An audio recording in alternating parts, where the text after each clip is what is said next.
وہ تانگ آ کر اپنے بیڈ روم سے نکل کر ٹیرس پہ چلا گیا۔ ٹیرس کے سامنے اس کے گھر کا باغیچہ تھا جس میں بیرونی دیوار کے ساتھ ساتھ سنبل اور سندل کے اونچے اونچے درخت تھے جن کے پتوں پر بھی اسے ماہم ہی کی تصویر نظر آ رہی تھی۔ مزمل نے اپنے بائیں ہاتھ کی طرف دیکھا جس نے ماہم کو تھاما۔ ماہم نے اپنی کلائی پر نظر ڈالی جہاں پر خراشیں لگی ہوئی تھی۔ ماہم چودھری ایسے خراشیں گھاؤ بن جاتی ہیں، عائشہ کی آواز گونجی۔ وہ کمرے میں آئی، فرسٹ ایڈ باکس نکالا اور کلائی پر پٹی لپیٹ لی۔ مزمل بھی اپنے بیڈ روم میں آیا، فریج کھولی، اس میں سے پائن ایپل کا جوس نکالا اور پینے لگا۔ اس نے ایک ہی سانس میں سارا جوس ختم کر دیا تھا۔ اس کے بعد وہ اپنے بیڈ پر ٹیک لگا کر بیٹھ گیا اور سوچنے لگا، یہ میرے ساتھ کیا ہو رہا ہے؟ اس کے دماغ سے آواز آئی، میں بتاتا ہوں، تمہیں اس سے محبت ہو گئی ہے۔ دل نے جلدی سے اطلاع دی، بکواس مت کرو، یہ جھوٹ ہے۔ دماغ نے دل کی بات پر شدید رد و عمل دکھایا، پھر سمجھتے ہوئے،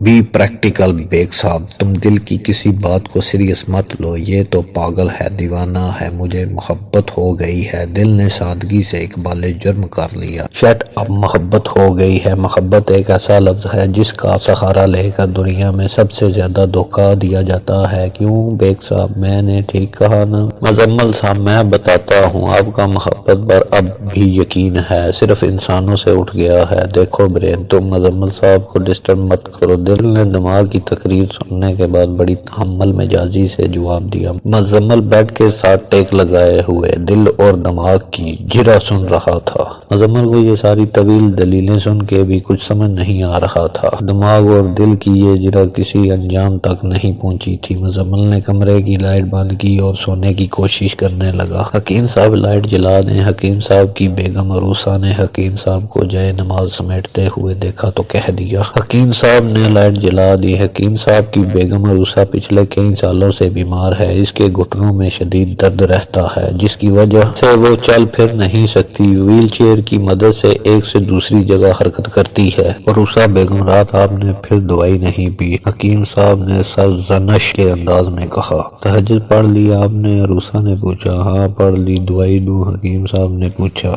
خالی پیٹ دوائی پی لوں؟ عروسہ نے بیزاری سے کہا۔ یہ خالی پیٹ ہی پینی تھی۔ حکیم صاحب نے دیسی دوائی کی شیشی پکڑی اور ایک چمچ عروسہ کو پلا دی۔ ہائے بڑی کڑوی ہے، عروسہ نے بچوں کی طرح منہ بناتے ہوئے ناپسندیدگی کا اظہار کیا۔ عروسہ بیگم، سچائی اور دوائی بھلے ہی کڑوی ہو، فائدہ ضرور پہنچاتی ہے۔ حکیم صاحب آپ کی باتیں بھی حکیموں والی ہیں، پہلے تو آپ کچھ اور کہتے تھے۔ حکیم صاحب نے عروسہ سے نظریں چار کرتے ہوئے الفت سے کہا۔ آپ بھی نہ سنا ہے، مزمل بیگ برات کے ساتھ آیا تھا، آپ کو جانتا ہے وہ؟ اس کی باتوں سے تو نہیں لگا کہ وہ مجھے جانتا ہے، حکیم صاحب نے سوچتے ہوئے بتایا۔ ملاقات ہوئی تھی کیا؟ عروسہ نے تجسم سے پوچھا۔ برات کے چند افرادوں میں سے ایک وہ تھا، شادی کے گواہوں میں بھی اس کا نام شامل ہے، مسجد میں بھی نماز پڑھ کر گیا ہے، اسے پتہ لگ گیا تو کیا سوچے گا؟ عروسہ نے فکر مندی سے کہا۔ جو عائشہ سمجھتی ہے وہ لڑکی ہو کر خود کو سنبھال سکتی ہے، یہ تو پھر لڑکا ہے۔ عائشہ کی بات کچھ اور ہے۔ آپ بھی کمال کرتی ہیں عروسہ بیگم، مجھ سے پوچھیں تو عائشہ کا غم بہت بڑا ہے، مزمل بیگ سے کہیں زیادہ۔ اور آپ کا غم؟ عروسہ نے حکیم صاحب کی طرف دیکھتے ہوئے پوچھا۔ حکیم صاحب نے ایک لمحے کے لیے عروسہ سے آنکھیں ملائیں، پھر چارپائی سے اٹھتے ہوئے بولے، فجر کی اذان کا وقت ہو گیا ہے، میں مسجد جا رہا ہوں۔ مونا اب اٹھ بھی جاؤ، اذان تو کب کی ہو چکی، ایک تم ہو اور ایک ہم ہیں، اسے کبھی اٹھنا نہیں پڑا اور تم کبھی اٹھی نہیں۔ مریم بی بی نے قرآن پاک سے نظریں اٹھاتے ہوئے کہا، پھر قرآن پڑھنے میں مصروف ہو گئی۔ مونا اب تک سوئی ہوئی ہے، اٹھو مونا۔ ماہم نے پیار سے مونا کا کمبل اٹھایا اور اس کی پیشانی چومی۔ آپی میں اسی لیے نہیں اٹھتی، آپ آؤ اور میری پیشانی چومو، مونا نے آنکھیں کھولتے ہوئے کہا۔ چلو جلدی سے نماز ادا کر لو۔ ماہم نے قرآن پاک الماری سے اٹھایا اور تلاوت کرنے لگی۔ چودھری شمشاد احمد اور ہیڈ ماسٹر محمود احمد دو ہی بھائی تھے، وہ دونوں اور ان کا ڈرائیور چند سال پہلے منڈی بہاولدین ایک کام سے گئے تھے۔ واپسی پر کار کا ایکسیڈنٹ ہو گیا، ڈرائیور اور ماسٹر صاحب موقع پر ہی جان کی بازی ہار گئے۔ چودھری شمشاد پچھلی سیٹ پر تھا، اس حادثے میں اس کی دونوں ٹانگیں ضائع ہو گئیں۔ ہیڈ ماسٹر محمود احمد کی دو بیٹیاں ہیں، بڑی ماہم چودھری اور چھوٹی مونا چودھری۔ ماہم نے MA کرنے کے بعد لڑکیوں کے لیے ہائی اسکول بنانے کا ارادہ ظاہر کیا۔ ماسٹر صاحب نے خوشی خوشی خوشی اپنی بیٹی کی بات مان لی۔ چودھری شمشید احمد اور ہیڈ ماسٹر محمود صاحب کی مشترکہ زمین